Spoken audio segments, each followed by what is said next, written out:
This is Gary Atencio with CNTV, and today we're in Lakewood, Colorado. I'm here at Recovery Works. Since 2021, they've provided access to opportunities for resources, community, and recovery to their unhoused neighbors. I'm joined with James Ginsburg, who is the Executive Director. Thanks for joining us here today. Thanks for having me. Let's start off a little bit about yourself. You were formerly educated at the University of Colorado. You received your master's at Regis University. You have worked in this industry for over 3 decades. You've developed and run various evidence-based programs. You were the founder of the award-winning Fort Lyons Supportive Residential Community. Share with me a little bit how your passion began for the homeless. You know, it really began in childhood. My parents were involved in St. Vincent de Paul Society, where we would go throughout the neighborhood and bring food to different families. And I got introduced really through the Catholic Church and Catholic social justice teaching. And, you know, my advocacy for the poor really started there, and I've sort of been doing it ever since. That's a great story. I mean, your mission is to provide for folks really all over Colorado, but why was Jefferson County an area in desperate need of services, and was the county strategic plan aligned with what you kind of wanted to offer? Yeah, absolutely. I worked in Denver most of my career. I live in Jefferson County, so it's my community. And it became pretty clear to me the last few years that there's just not a rehousing infrastructure in Jefferson County. The problem of homelessness, poverty continues to grow here, and I felt like we had the opportunity to take some leadership in building out an infrastructure. How does Recovery Works maybe differ from what other centers provide? I mean, is this a new kind of navigation center? The Navigation Center model is relatively new. It's been developing over the last probably 10 years or so, but it's based on a old evidence model about centralized services. So ultimately the goal is to get from unhoused to housed. Housing is the solution to homelessness.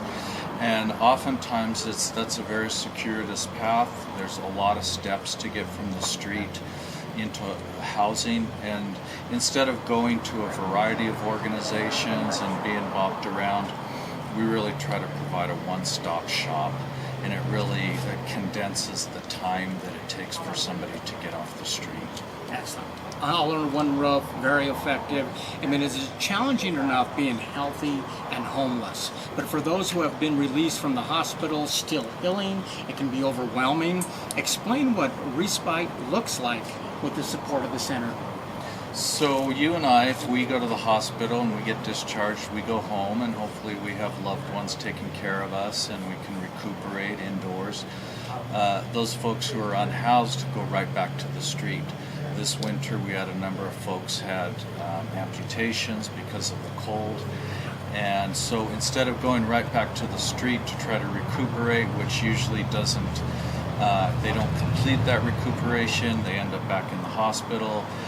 They don't fully heal, it costs the system a lot more money, and ultimately they don't get better. And so this program allows folks to come inside, get access to medical care, wound care, 3 meals a day, case management, supportive services so they can fully heal.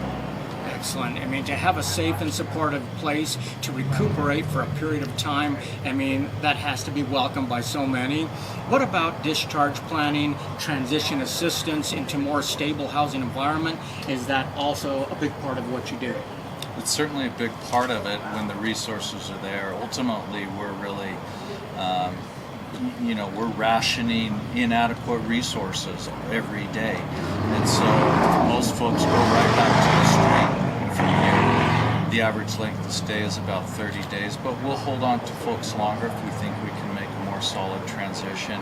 And from the day they walk in, we're working on transition planning, absolutely. Navigating the complex system of medical, mental health, employment, education, and housing, I mean, that can be challenging. You provide comprehensive services in a kind of a community-based supportive environment. It's all done under one roof. What are some of the basics that a lot of us take for granted that are provided here for folks? You know, we all need help to get through life. Community helps us recover, helps us to get all our needs met. Most of us got jobs from connections, and we can access health care and mental health care through our employment and insurance attached to that. So a lot of those things are taken for granted. When you're living on the street, you don't have any of those things. And so it's really all the needs that we have. The only difference between a person that's unhoused and us is they don't live indoors. And so we all need community, we all need support, and that's throughout our whole lives. Absolutely. This drop-in center is a resource, not only under this roof, but you're in collaboration with other local service providers. Does this give your guests direct access to others as well? Absolutely. We do really what's called site-based services. So Stride Community Health has a satellite clinic here to provide primary care.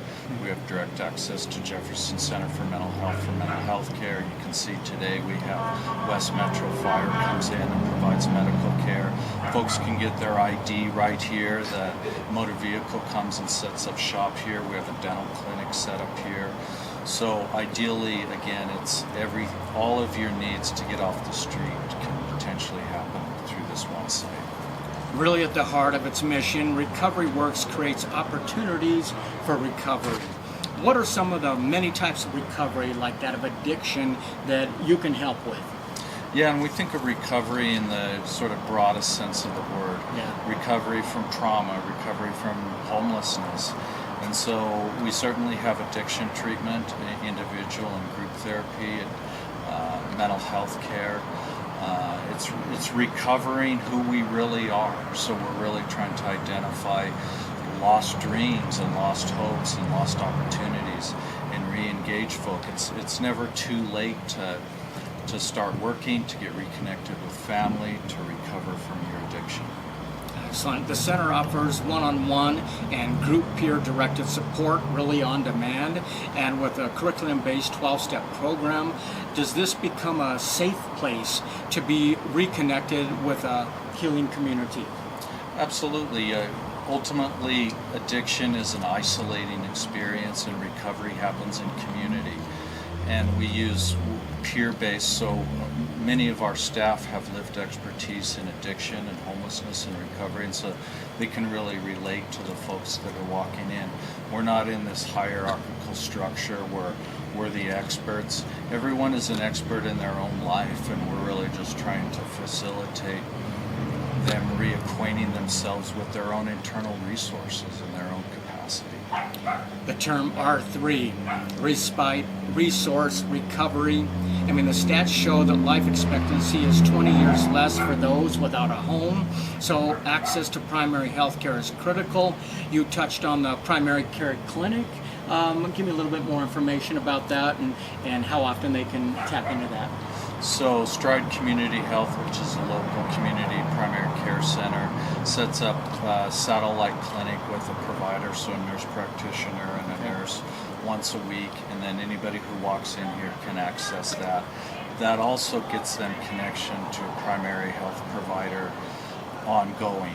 You know, a lot of folks when they're on the street, they use the hospital and ER as their primary care physician, which is ineffective and expensive.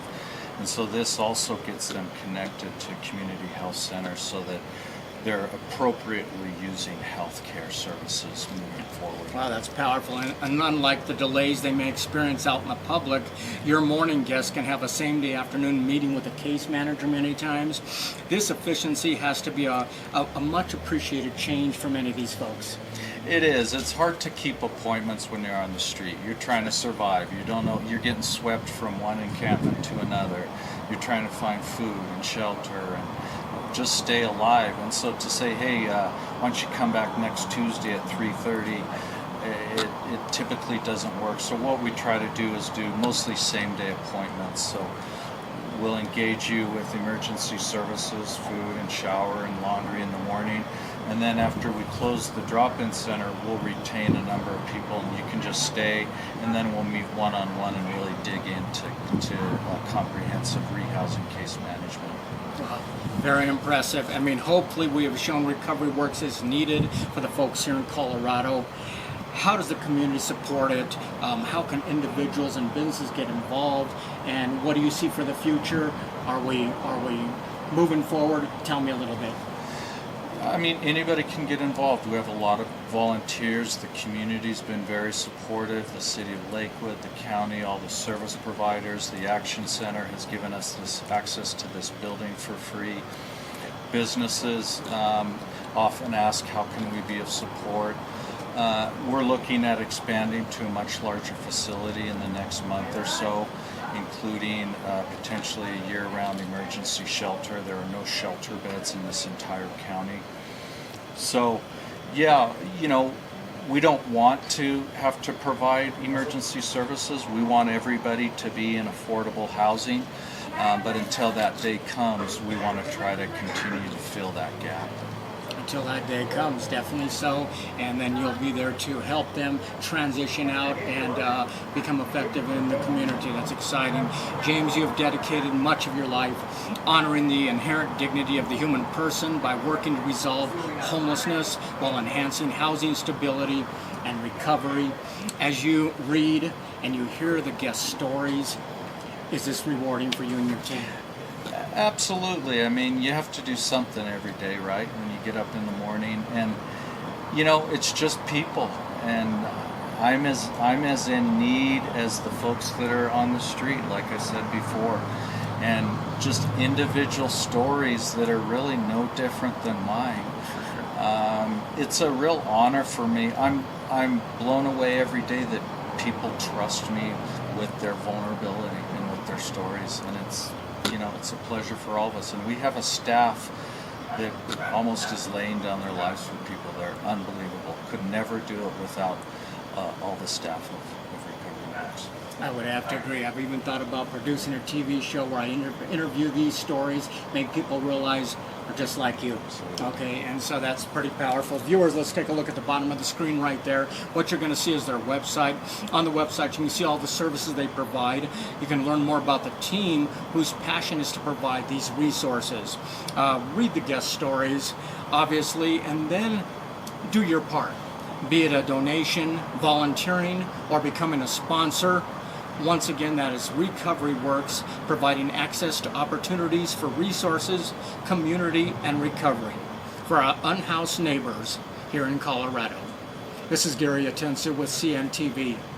And if you don't know, now you know.